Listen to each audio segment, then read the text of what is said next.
chamar o pastor Gerson para cá para a gente ler. Esse texto de Romanos 8:28, ele diz assim: sabemos que todas as coisas cooperam para o bem daqueles que amam a Deus, daqueles que são chamados segundo o seu propósito. Deus nos chama por um propósito e os desígnios de Deus serão cumpridos, porque todas as coisas cooperam para o bem daqueles que amam a Deus. Aleluia.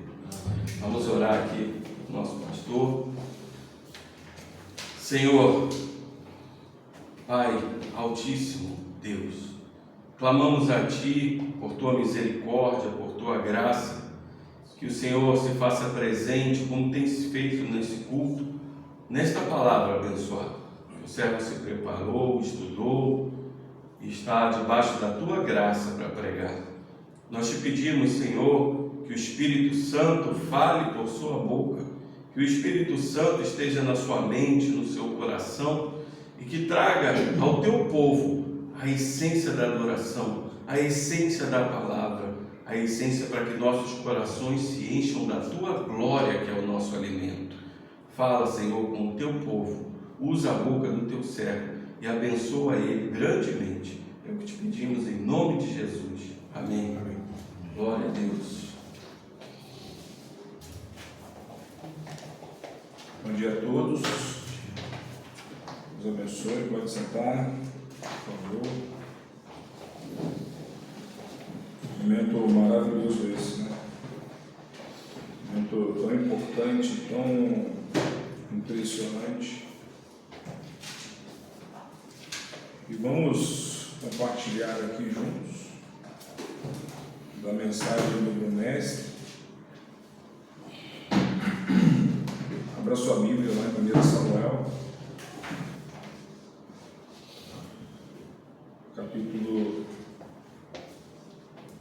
capítulo 16,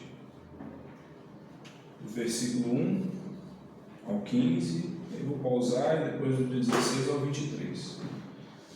Tá bom? Todos comigo aí?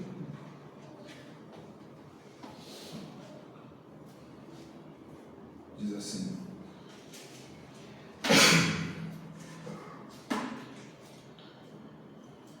o Senhor disse a Samuel: até quando você irá se entristecer por causa de Saul? Eu rejeitei como rei de Israel. Encha um chifre com óleo e vá a Belém. Eu enviarei a Jessé. Escolhi um de seus filhos para ser rei. Aleluia. Samuel, porém, disse: como poderei ir? Saul saberá disso e me matará. O Senhor disse: leve um novilho com você e diga que foi sacrificar ao Senhor. Convide Jessé para o sacrifício, e eu lhe mostrarei o que fazer. Aleluia. Você irá ungir para mim aquele que eu lhe indicar. Samuel fez o que o Senhor disse. Quando chegou a Belém, as autoridades da cidade foram encontrar-se com ele, tremendo, e perguntaram: você vem em paz? Respondeu Samuel: sim, venho em paz, vim sacrificar ao Senhor. Consagrem-se e venham ao sacrifício comigo. Então ele consagrou Jessé e os filhos dele e os convidou para o sacrifício. Quando chegaram, Samuel viu Eliabe e pensou: com certeza, esse aqui é o que o Senhor quer ungir. O Senhor, contudo, disse a Samuel: não considere a sua aparência nem a sua altura, pois eu o rejeitei. O Senhor não vê como um homem, o homem vê a aparência, mas o Senhor vê o coração. Então Jessé chamou Aminadab e o levou a Samuel. Ele, porém, disse: o Senhor também não escolheu a este. Então Jessé levou a Samuel, mas esse disse: também não foi este que o Senhor escolheu. Jessé levou a Samuel 7 de seus filhos, mas Samuel lhe disse: o Senhor não escolheu nenhum destes. Então perguntou a Jessé: estes são todos os filhos que você tem? Jessé respondeu: ainda tenho um caçula, mas ele está cuidando das ovelhas. Samuel disse: traga-o aqui. Não nos sentaremos para comer até que ele chegue. Então Jessé mandou chamá-lo e ele veio. Ele era ruivo, de belos olhos e boa aparência. Então o Senhor disse a Samuel: é este, levanta-se e unja-o. Samuel então apanhou o chifre cheio de óleo e ungiu na presença dos seus irmãos. E a partir daquele dia o Espírito do Senhor apoderou-se de Davi. E Samuel voltou para Ramá. O Espírito do Senhor se retirou de Saul, e o espírito maligno vindo da parte do Senhor o atormentava. Os funcionários de Saul lhe disseram: há um espírito maligno mandado por Deus te atormentando. Que nosso soberano mande estes seus servos procurar um homem que saiba tocar a harpa. Quando o espírito maligno se apoderar de ti, o homem tocará a harpa e tu te sentirás melhor. E Saul respondeu ao que serviam: encontrem alguém que toque bem e o tragam até aqui. Um dos funcionários respondeu: conheço um dos filhos de Jessé, de Belém, que sabe tocar harpa. É um guerreiro valente, sabe falar bem, tem boa aparência e o Senhor está com ele. Aleluia. Então Saul mandou mensageiros a Jessé com a seguinte mensagem: envia-me seu filho Davi, que cuide das ovelhas. Jessé apanhou um jumento e carregou de pães, uma vasilha de couro cheio de vinho e um cabrito, e o enviou a Saul por meio de Davi, seu filho. Davi foi apresentar-se a Saul e passou a trabalhar para ele. Saul gostou muito dele, e Davi tornou-se seu escudeiro. Então Saul enviou a seguinte mensagem a Jessé: deixe que Davi continue trabalhando para mim, pois estou satisfeito com ele. E sempre que o espírito mandado por Deus se apoderava de Saul, Davi apanhava sua harpa e tocava. Então Saul sentia alívio e melhorava, e o espírito maligno o deixava. É muito forte quando Deus escolhe alguém. É tremendo, meus irmãos. O jovem que fez a diferença no seu tempo foi esse menino. Foi Davi. O jovem que foi o último escolhido pelo seu pai para se apresentar a Samuel. O jovem que estava ocupado trabalhando para o seu pai. O jovem que estava atrás, como muitos dizem, das malhadas. O jovem que estava defendendo as ovelhas de seu pai, pastoreando em bem. O jovem ruivo, de boa aparência, que sabia tocar, de boa presença. Esse é o jovem que fez diferença naquele tempo. A Bíblia contém histórias de vários jovens. Todos gostam de escutar uma boa história, de ouvir um bom relato. Uma dessas histórias é a de Davi. E muitos conhecem a história de Davi. Então hoje eu vou falar um pouco desse jovem aqui, que é conhecido por sua fama, que é conhecido por quê? Por sua vitória contra o gigante Golias, conhecido pelos seus salmos. E muitas das pessoas acham que todos os salmos são de Davi. Tão famoso Davi é pelos seus salmos.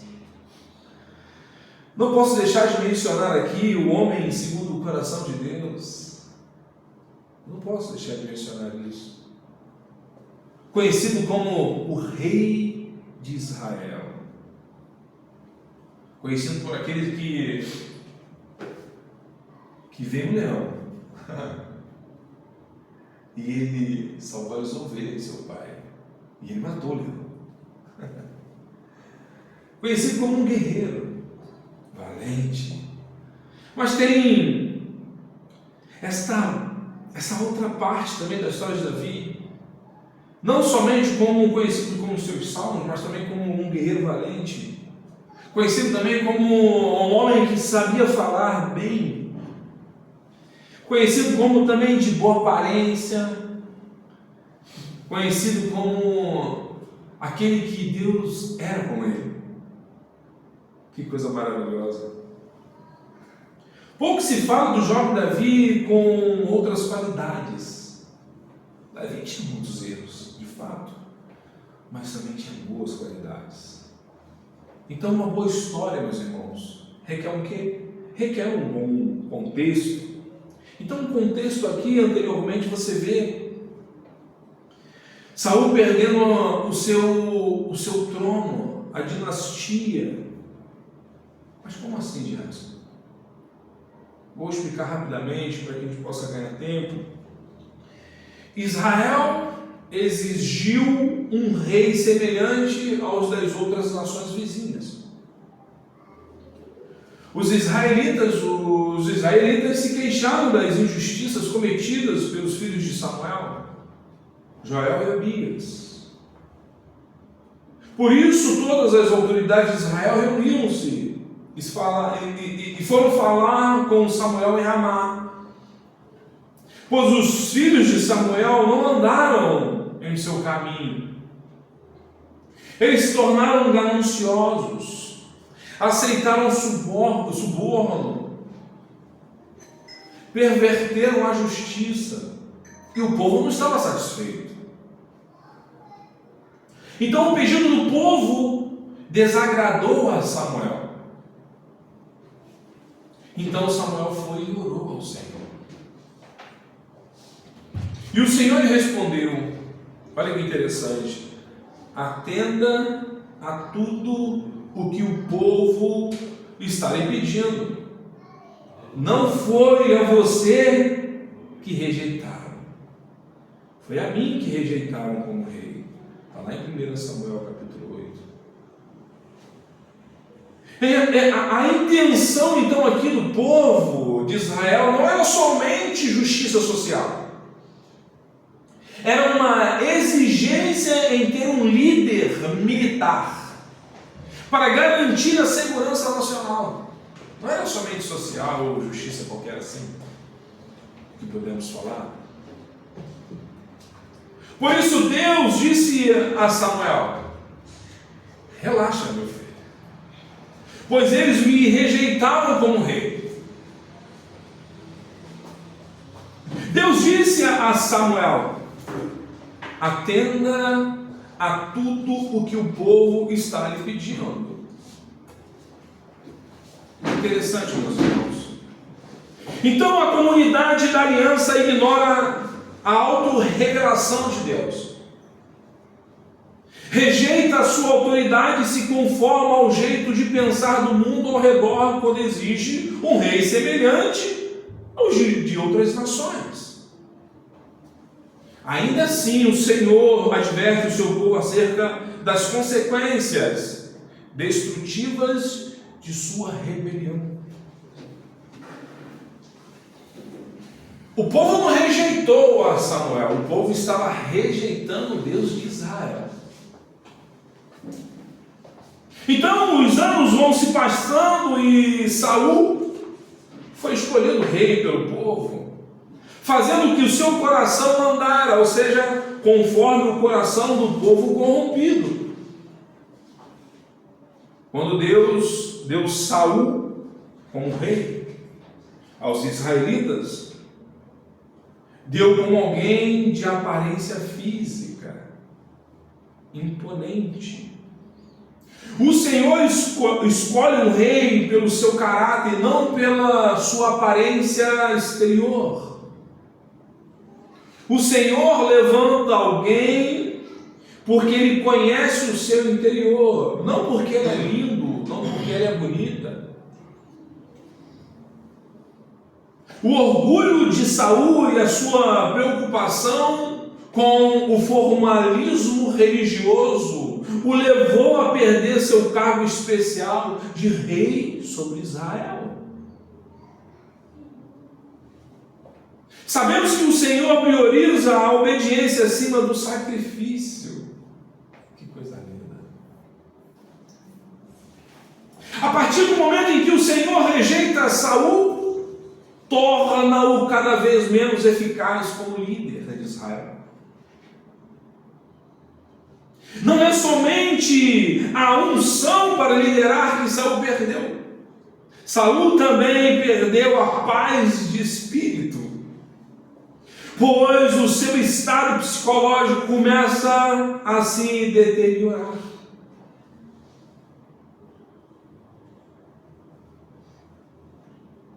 Deus retira de Saul o seu espírito de paz.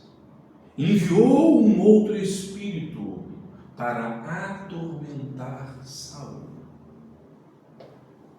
O processo de remoção de Saul do seu reinado não foi nada fácil, nós sabemos que não. Quando o Senhor decreta um castigo incondicional, o Senhor, nosso Deus, não volta atrás. Então o Senhor tirou o reinado de Saul e deu ao outro. Logo o Senhor escolheu um novo rei para Israel, e o seu nome era Davi. Então você vê aqui a escolha de um novo rei para o povo de Deus. E aí o Senhor disse a Samuel: até quando você irá se entristecer por causa de Saul? Eu o rejeitei como rei de Israel. Encha o chifre com óleo e vá a Belém, e eu enviarei a Jessé. Escolhi um dos seus filhos para ser rei. Aleluia. Então esse versículo aqui é tratado como a eleição de Davi e a rejeição de Saul como rei. A escolha divina de Davi se baseia em seu caráter interior, em sua predisposição para obedecer. Deus não olhou para a aparência exterior de Davi, e por mais que o texto fale de boa aparência, mas Deus não olhou para isso. Por mais que era impressionante Davi, mas Deus não olhou para isso. A rejeição do irmão de Davi, Eliabe, que pelo visto era alto, é uma rejeição implícita de Saul, cuja altura é ressaltada por Samuel como alguém que unge Saul publicamente. A Bíblia diz que quando Saul se levantava, quando ficou de pé no meio do povo, os mais altos do povo batiam ele nos ombros. Homem de presença também. Mas também gostaria de expor nesse momento o testemunho de vida de Davi. Olha que interessante. Um dos funcionários de Saul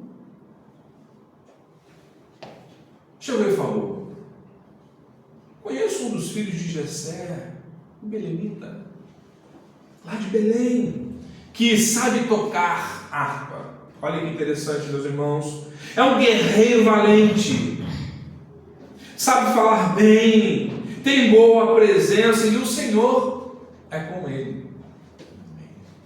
É interessante demais. Mas quem é esse funcionário de Saul que conhecia bem Davi, meus irmãos? Veja comigo, para alguém falar bem de ti, ao ponto de dar testemunho de ti perante o rei, no mínimo tem que te conhecer bem. Ou seja, ninguém vai indicar você sem conhecer a sua história de vida, de caminhada com Deus. Não vai falar bem de você se não souber quem você é. Preste bem atenção aqui. Davi tinha identidade de servo de Deus. Uma linda história. Um testemunho de ser zelado. Ele sabia que Deus era o Todo-Poderoso de Israel. Um menino moço, Zé. Um menino moço. Davi fazia tudo para a glória de Deus. E era um menino moço. E eu vejo tantos irmãos com 50 anos dentro da igreja que não sabem nem quem é Deus.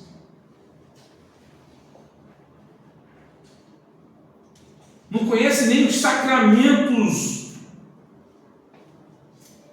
propostos por Deus para a sua igreja. Não sabe o significado do batismo, como nós conversamos ontem aqui, muito menos da Santa Ceia. Mas tem 40, 50, 60 anos dentro da igreja e não sabe perdoar o seu irmão.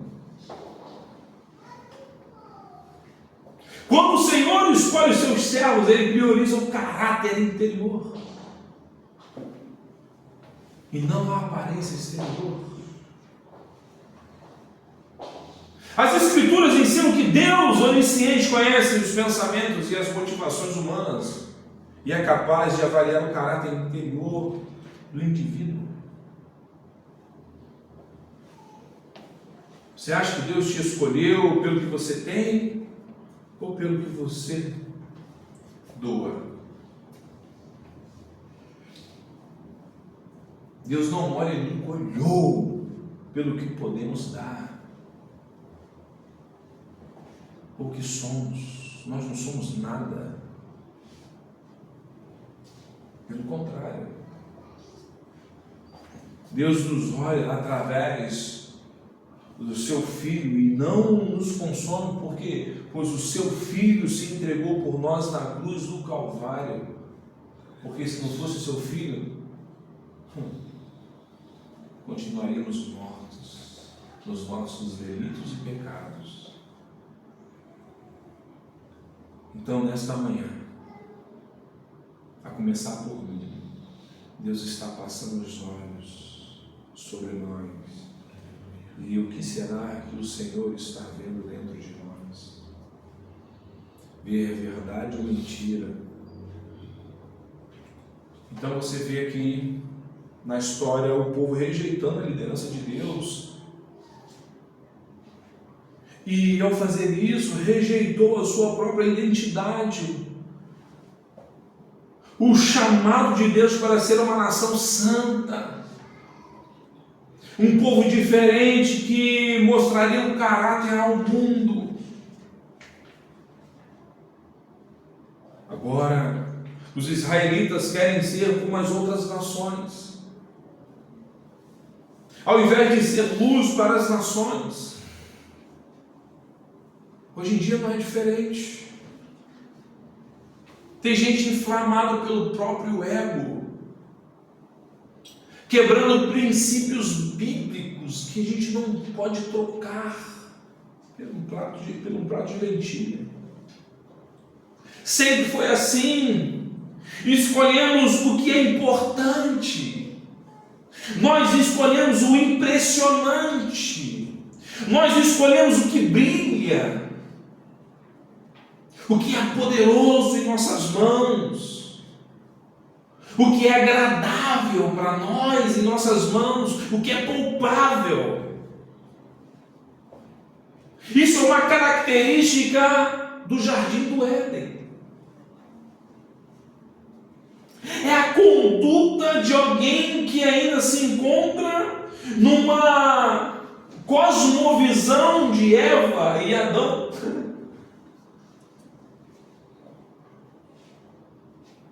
Quando a mulher viu que a árvore parecia agradável ao paladar, que era atraente aos seus olhos, e além disso desejava para dela se obter discernimento, tomou do fruto,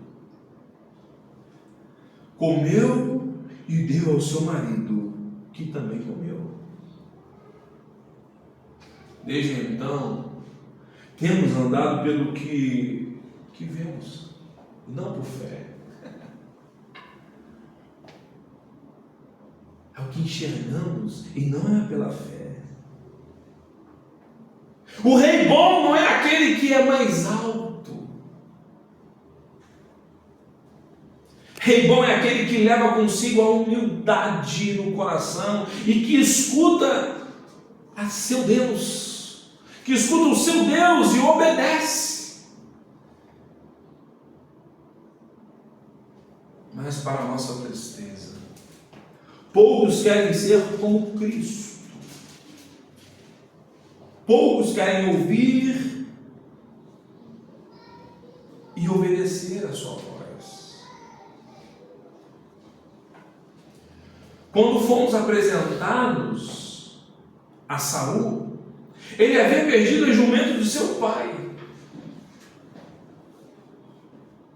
Quando a gente lê a história de Saul, e a gente lê rápido, parece algo muito mirabolante, lindo demais.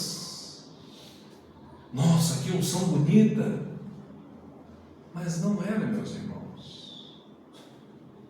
E quantas vezes eu li e reli esse texto e eu falava, nossa, ele foi ungido do céu para procurar o jumento de seu pai. Mas olha o que o texto diz, 1 Samuel, capítulo 9, versículo 5.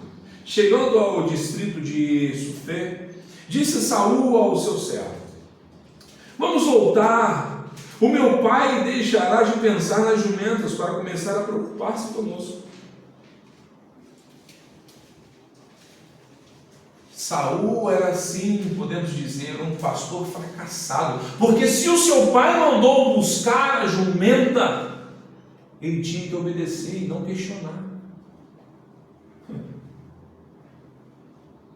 Um pastor fracassado. Agora, quando somos apresentados a Davi, ele está cuidando das ovelhas do seu pai. Em 1 Samuel, capítulo 16, versículo 11. E no capítulo seguinte descobrimos que Davi era um ótimo pastor, pois se arrisca para proteger as ovelhas do seu pai e confiou, porque o seu pai confiou em suas mãos. Olha a diferença de duas histórias, de dois homens. Um que o povo pediu como rei, o outro o que Deus levantou para governar o seu povo, o seu rebanho. Um quer dar um jeitinho brasileiro ou carioca, podemos dizer, o outro não. O outro não negociou o que o seu pai ordenou, colocou em suas mãos. Ele defendeu as ovelhas de seu pai. Ele guardou as ovelhas de seu pai. Ele era um homem valente. Aleluia. Quando Davi se torna rei, a descrição do seu trabalho não muda. O que mudou foi o seu rebanho. Presta atenção, meus irmãos. Davi passou do pastoreio de rebanho de Jessé ao pastoreio do povo de Deus. Olha o que a Bíblia diz: o cetro não se apartará de Judá, aleluia, nem o bastão de comando dos seus descendentes, até que venha aquele a ele pertence, e ele as nações obedecerão. Gênesis capítulo 49. Hoje vemos pessoas, principalmente os jovens, que se dizem cristãos, sem descrição por onde estão passando, sem importância alguma, não são relevantes mais. Por onde passa é mais do mesmo. É água com açúcar. Ou eles perderam a sua identidade, ou eles também nunca tiveram. Fazemos votos a Deus para passar por uma boa faculdade, entrevista de emprego, curso público, até para namorar ou casar. entre outras coisas. Porque o que vem primeiro em nossa mente é um carro, é uma casa, sabe, meus irmãos? Estou falando que isso é ruim, não, mas em primeiro lugar é fazer a vontade do Pai. É isso que precisa ter em nossa mente. É a prioridade, são os princípios. E quantas vezes o Gerson já errou por conta disso? Esse demônio continua errando e a gente tem que vigiar. Não é errado você pedir ao bom Deus por essas coisas. Entenda, meus irmãos, não é errado. Mas qual é a prioridade? Qual é a nossa motivação? Às vezes pedimos com uma motivação errada. Pois quando conseguem isso, trocam os princípios bíblicos por ideologias humanas, mundanas.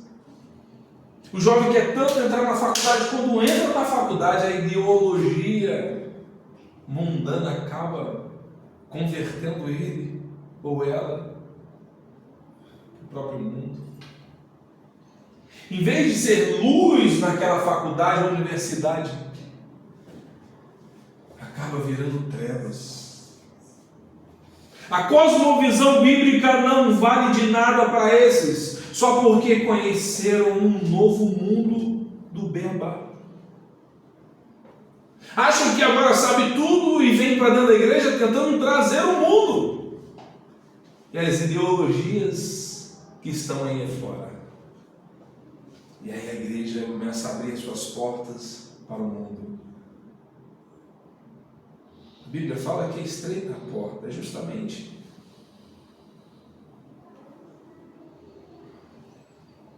Existe uma reforma. A porta tinha escancarado, mas Deus levantou homens e mulheres para reformar a porta.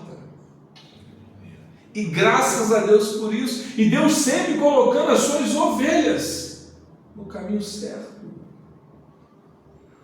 Então, essas pessoas se acham suficientes porque conseguiram o que queriam e agora estão desequilibradas no mundo. Estão dispostos a estudar de tudo. Humanas, exatas, biológicas, entre outras coisas. Mas muitos não estão dispostos a se aprofundar na doutrina bíblica do conhecimento de Deus. Quando falam na EBD, esquece. Não posso acordar. Triste realidade que passamos no nosso Brasil e no fora do Brasil também, no mundo. Sempre falamos sobre a independência total de Deus, mas estamos achando que não dependemos dele.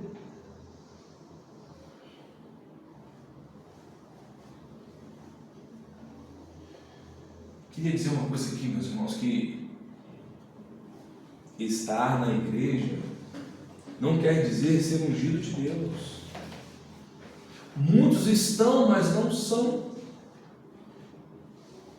Olha que interessante, Saul havia sido ungido. Porém, Deus torna Davi o ungido, é diferente.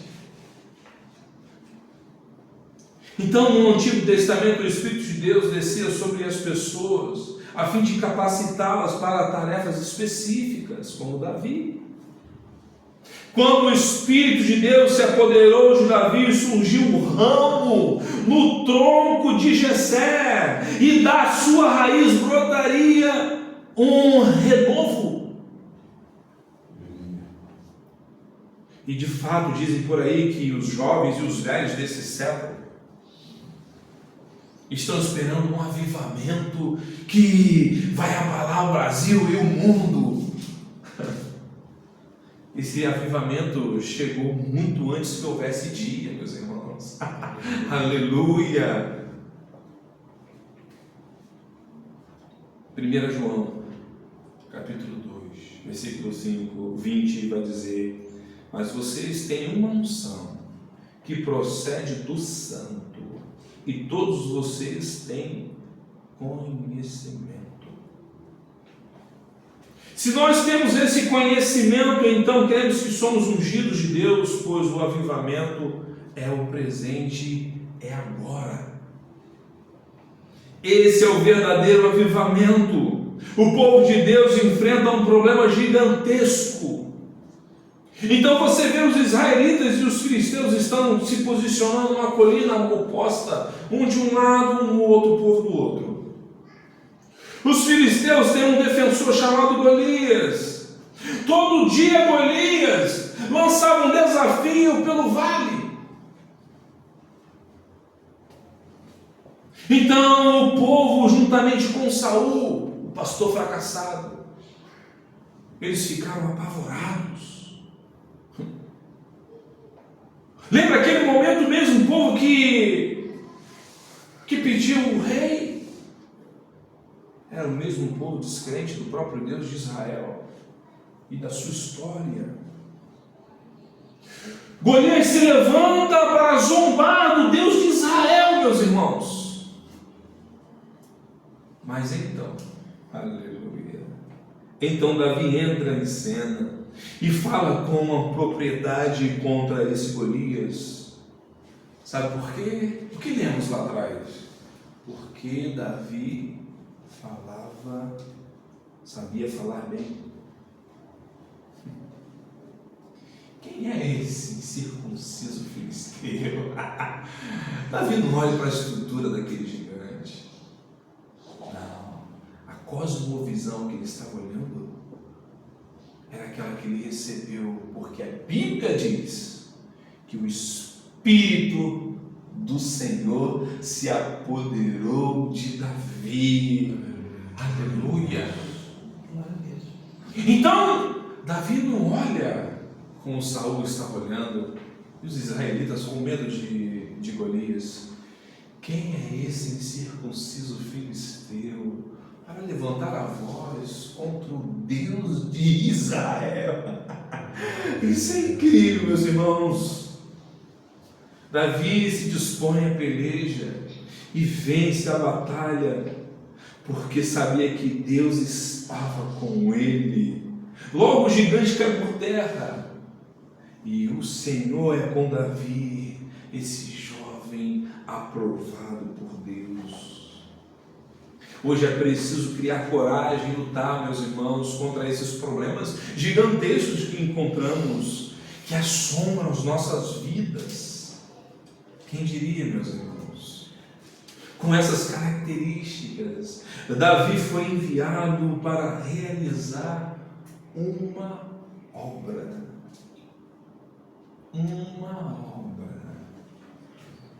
Ele levou um jumento carregado de pão, um óleo de vinho, um cabrito. Ele sai, seu pai fala, vai. Ele pega a jumenta, coloca tudo que era para entregar para Saul e seus irmãos, por uma ordem de obediência ao seu pai. Quem disse? O que você tem nas suas mãos não vale nada. Quem disse? Que o dom de Deus que está em ti não vale nada.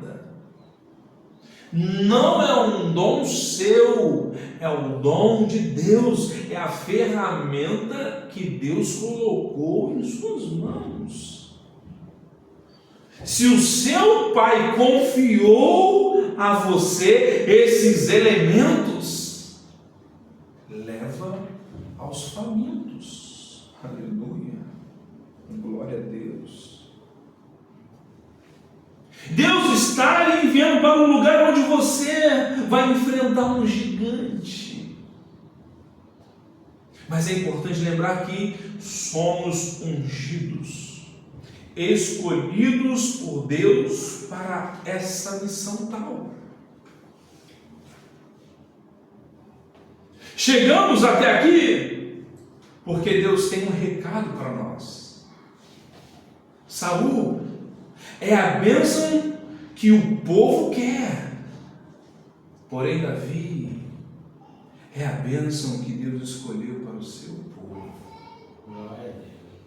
A bênção que Deus escolhe para o seu povo é eterna.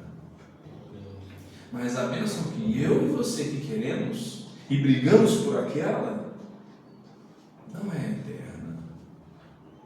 Não é o que eu quero, mas sim o que Deus quer para nós. Aleluia. Glória a Deus. Então Marcos, capítulo 6, 34, ecoa lá em Ezequiel 34, 6. Quando Jesus saiu do barco e viu uma grande multidão, teve compaixão deles, porque eram como ovelhas sem pastor. Então começou a ensinar-lhe muitas coisas. Jesus é o rei pastor de nossas vidas. Davi demonstrou que era um bom pastor, pois estava disposto a arriscar sua vida pelas ovelhas. Jesus demonstra que ele é o supremo bom pastor, pois dá a sua vida pelas ovelhas. Ele diz: eu sou o bom pastor. O bom pastor dá a sua vida pelas ovelhas. Se nós queremos fazer parte dessa história, eu vos convido a falar com o rei pastor nesta hora. Feche seus olhos, meus irmãos. Curve a sua cabeça.